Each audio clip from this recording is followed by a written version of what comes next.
Kenya is facing the effects of global fuel crisis caused by the ongoing conflict in the Middle East. This is not a crisis affecting Kenya alone. Countries across Africa, Europe, Asia, and the Americas are all struggling with rising fuel prices, fuel shortages, and disruptions in supply. Since the conflict involving Iran escalated on the 28th of February 2026, the Strait of Hormuz, one of the world's most important oil supply routes, through which nearly 1/5 or 20% of global oil passes every day, has experienced major disruption. This has created one of the largest global oil supply shocks in modern history. Within just weeks, global fuel prices rose sharply, with increases and prices increasing by 54% for super petrol, 118% for diesel, and 126.4% for kerosene. These increases directly affect the landed cost of fuel imported into Kenya and ultimately impacted pump prices across the country. The World Bank now projects that global energy prices will rise by 24% in 2026 alone, while the International Energy Agency has warned that global market may remain undersupplied until late 2026 or beyond. Fellow citizens, this is not a Kenyan problem alone. Around the world, governments are introducing emergency measures to manage rising fuel costs, supply disruptions, and pressure on the cost of living. Some countries are now experiencing actual fuel shortages and rationing. Others have encouraged citizens to work from home in order to reduce fuel consumption, while some have reduced working days.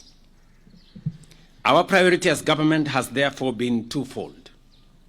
First, to ensure that Kenya continues receiving stable fuel supplies across the country.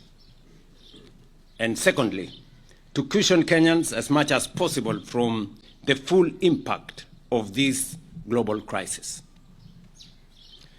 Kenya imports all its fuel from the Gulf region. Therefore, when global oil prices rise, the impact inevitably reaches us here at home. The current fuel prices reflect the global reality. We recognize that these increases are painful and carry serious consequences for transport costs, food production, business operations, and the overall cost of living.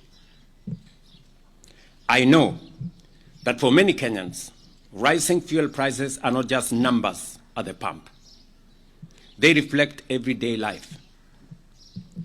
They mean higher matatu fares, a farmer paying more for transport of their produce to the market, a border rider worried about their daily earnings, a parent struggling to stretch their family budget, and a business fighting to remain afloat while protecting jobs.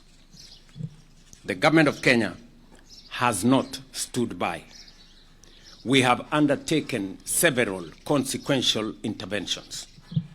First, through forward planning, using the Petroleum Development Levy and Fund, we have built strategic financial reserves to help stabilize the market during times such as this, without disrupting the broader economy as has happened in the past. To cushion consumers from the sharp rise in global oil prices, the government has used the Petroleum Development Fund to stabilize fuel prices. In the last two pricing cycles alone, that is April, May, and May-June 2026, the government has utilized 13.7 billion to cushion consumers. Secondly, working with Parliament, we have reduced VAT on petroleum products from 16% to 8%,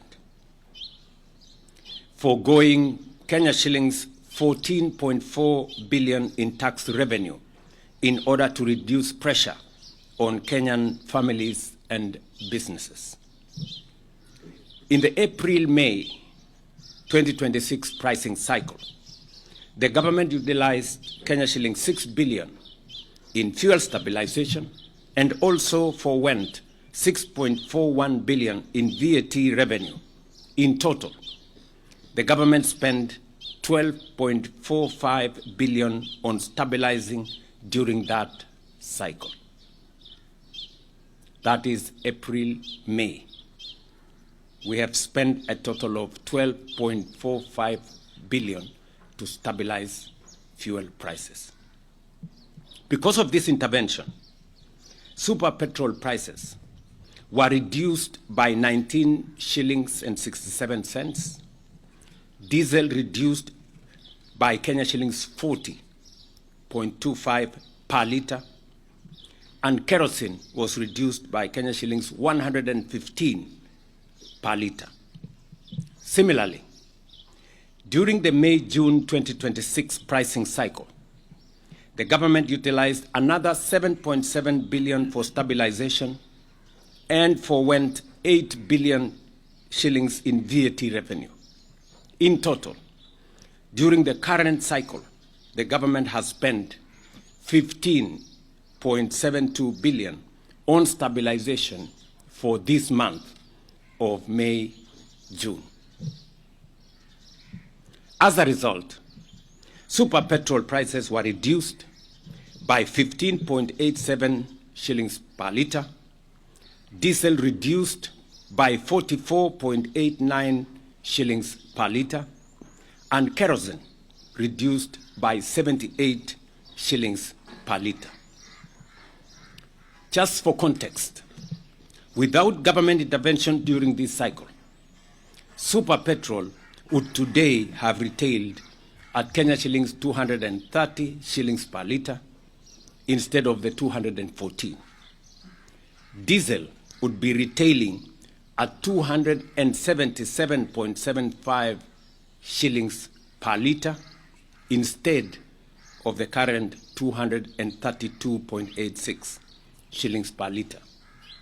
And kerosene would have retailed at 270 shillings per litre instead of the current 191 shillings per litre.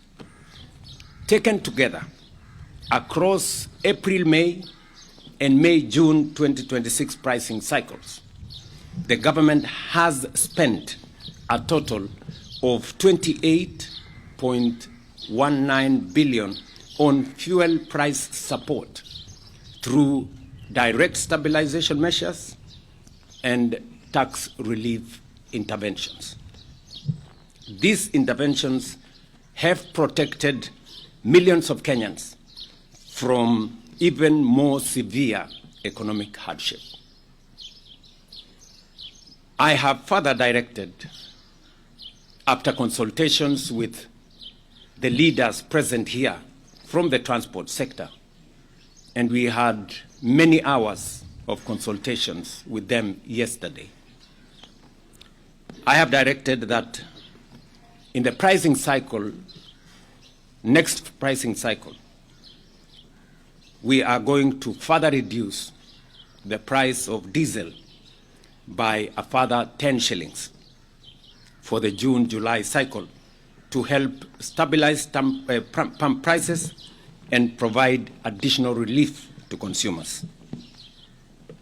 Thirdly, through the government-to-government fuel supply framework, we have secured guaranteed fuel supplies despite global supply chain disruptions, ensuring uninterrupted fuel supply availability across the country. The arrangement has stabilized fuel pricing compared to the old spot market system, where prices fluctuated sharply every month. Before the G2G arrangement was introduced in 2023, oil importers faced intense pressure to secure US dollars within short timelines, driving rapid depreciation of the Kenya shilling and threatening fuel supply stability. By easing pressure on foreign exchange demand and ensuring predictable supply terms, the framework has protected the economy during the crisis as the one we have now. Without it, the country's situation, I tell you, would be much worse. And I want you people to talk to oil marketers. They will explain to you the kind of situation that was there in 2022 when we had a crisis like the one we have. Without a guaranteed supply, without the framework we have built, there would be a major crisis of foreign currency and there would be a major crisis of supply. The G2G arrangement has guaranteed supply even when we have disruptions, and has also made it possible for us to pay on terms that does not put pressure on our dollar reserves. I know there are those who are trying to turn this global crisis into politics.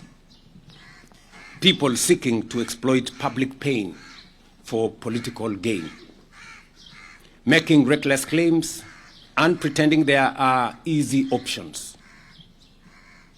But leadership requires honesty, not political opportunism or playing populist politics.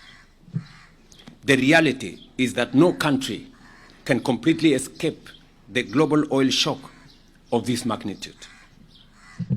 Even advanced economies with far greater financial resources than Kenya are facing similar challenges. There are those asking government to remove all taxes and levies on fuel immediately. But we must ask ourselves honestly, if we stop collecting these revenues entirely, what public services shall we stop funding? Do we go back to the spectacle of stalled road projects that had become a hallmark across our country? Do we stop the fertilizer subsidy that is enhancing food security? Do we cut the security budget that helps us secure our borders, combat criminal gangs, and protect citizens? Surely, our hospitals and schools must continue to function, and we must continue to fund them.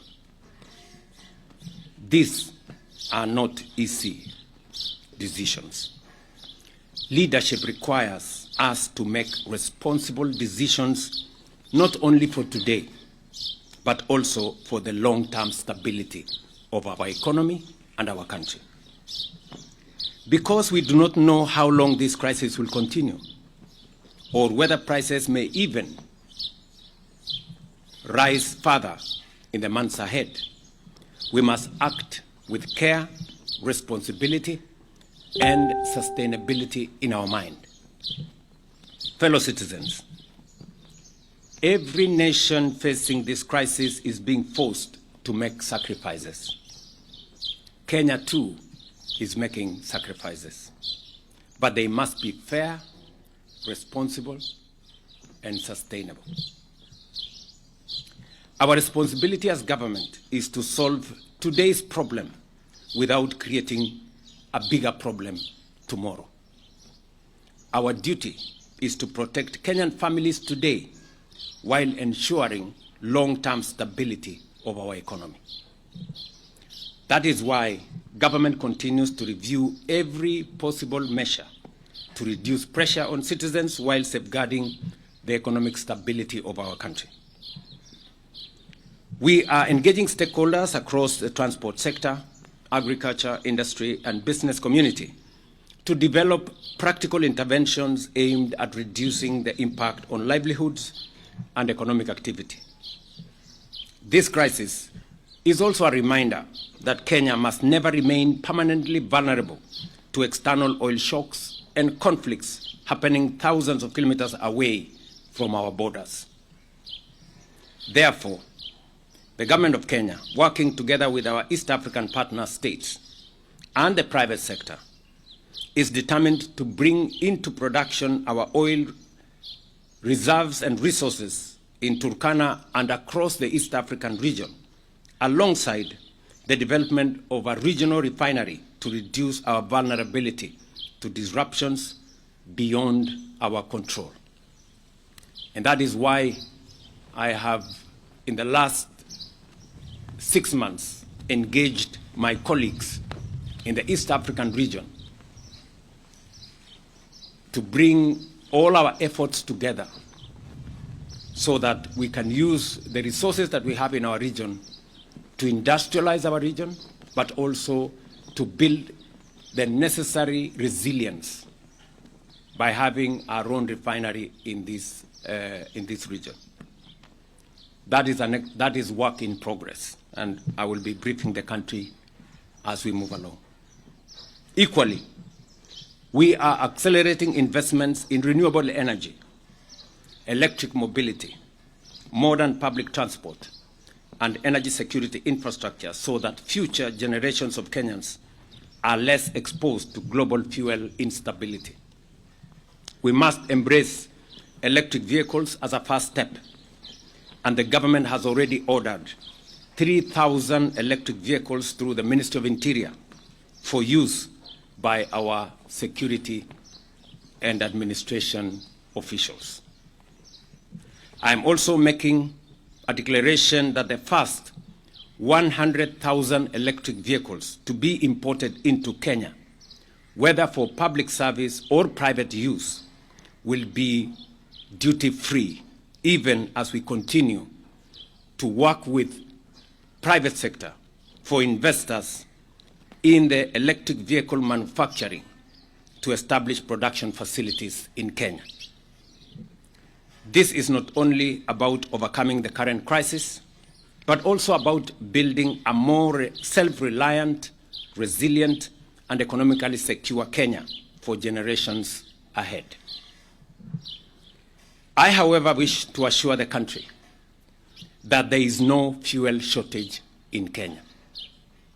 Through the government-to-government framework, under which international oil suppliers are contractually obligated to maintain consistent supply, the government is taking all necessary measures to ensure continued, uninterrupted supply and stability in the market.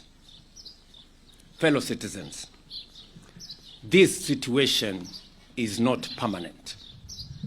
We have overcome many challenges before, including droughts, floods, terrorism, and the COVID-19 pandemic, including other global shocks. Each time we prevailed because we stood together as one people. I therefore ask all Kenyans to remain calm, patient, and united. To every mother worried about tomorrow's food prices, every worker wondering how they will afford transport to work, every trader struggling to keep a small business alive, and every young person anxious about the future, I want you to know that the government of Kenya, your government, sees your struggle and stands with you. To our transport operators, drivers, and logistics workers, some of them represented by the leadership here, we hear your concerns. We respect the important role that you play in keeping our economy moving, and we will continue engaging you to find practical solutions. No Kenyan should feel abandoned at this point in time. And so, after extensive consultations with stakeholders across the transport sector, a number of critical concerns and proposals were raised regarding livelihoods, operations, and sustainability of the industry. Consequently, the government has agreed on the following measures.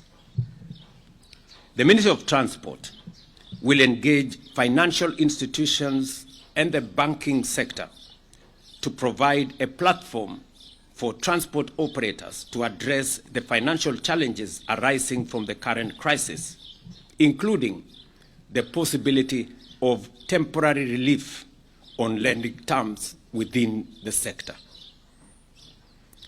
Many of the good people standing behind me have vehicles, transport vehicles on loan from some of the financial institutions.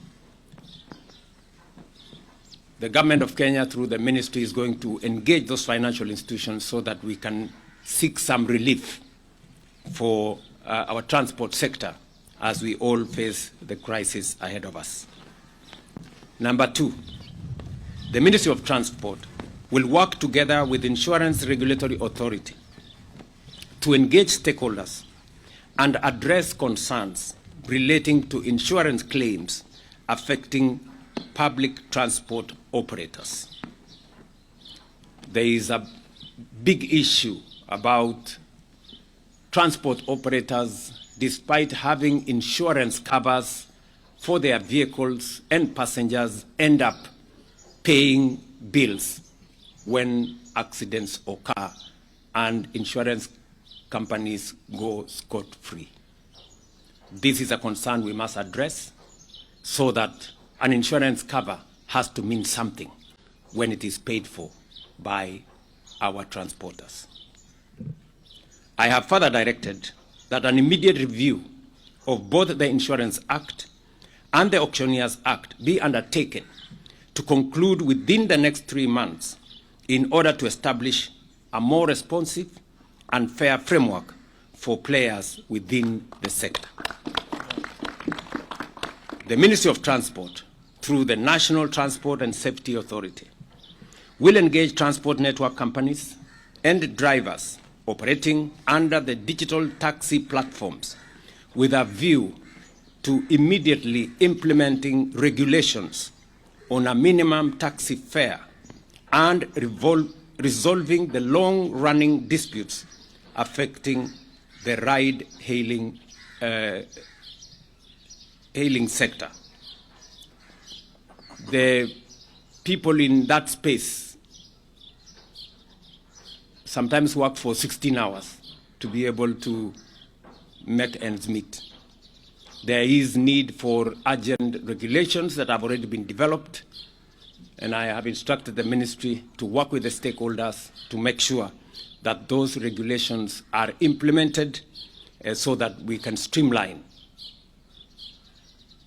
the whole digital taxi platform. Recognizing the important role of creativity and self-expression within our transport culture, I have also directed the NTSA to facilitate an enabling environment for matatu operators to continue utilizing artwork and graffiti on their vehicles in a manner that upholds safety and respect for other road users. The industry is telling me that they have been told they must remove all graffiti from their matatus. And I'm asking myself why. The government will continue engaging stakeholders across the transport sector to develop practical and sustainable solutions that protect livelihoods and support economic activity. I therefore ask all Kenyans to remain calm, patient, and united. Let us reject division, fear, and misinformation.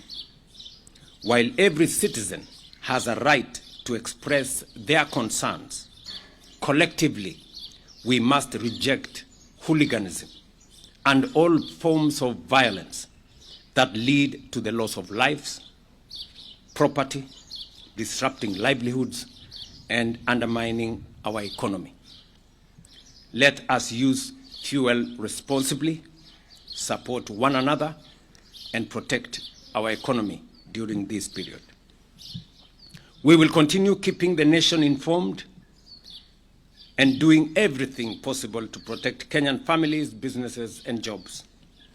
We must confront this challenge in the same spirit of unity, resilience, and national resolve that has carried Kenya through difficult moments before. Ladies and gentlemen, I know together, united, we shall overcome. May God bless you, and may God bless the Republic of Kenya. Asanteni sana. Naamini taarifa hiyo niliyotoa kwa niaba ya serikali baada ya mazungumzo na hawa viongozi wa sekta yetu ya uchukuzi ama transport. Tumefanya mkutano jana jioni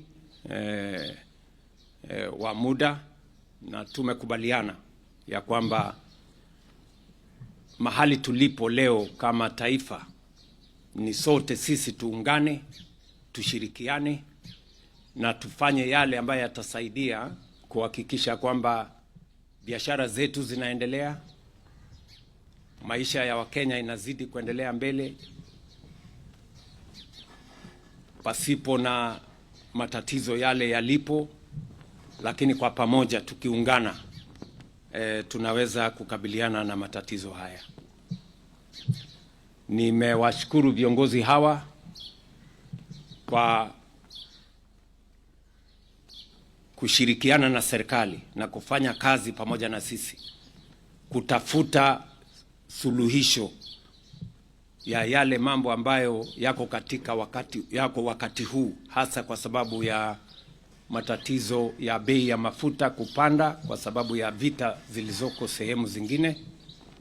Na nimewashukuru hawa viongozi kwa kujitolea na kuungana pamoja na sisi kutafuta haya interventions ambayo tumekubaliana pamoja na wao.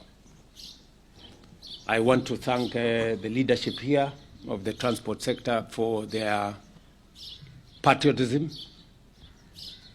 and believe that when we meet together, we can always find solutions for the challenges that we face as a nation. And therefore, thank you very much to all you guys, to the ministers who are here, who have engaged on this matter. And as I have said, we will continue to inform the country as we take steps. We are also pursuing dialogue and diplomatic means in the international community to try and bring this whole situation to a stop so that we can continue our lives. And we are hopeful that the days to come are going to be better than where we are today. So asanteni sana.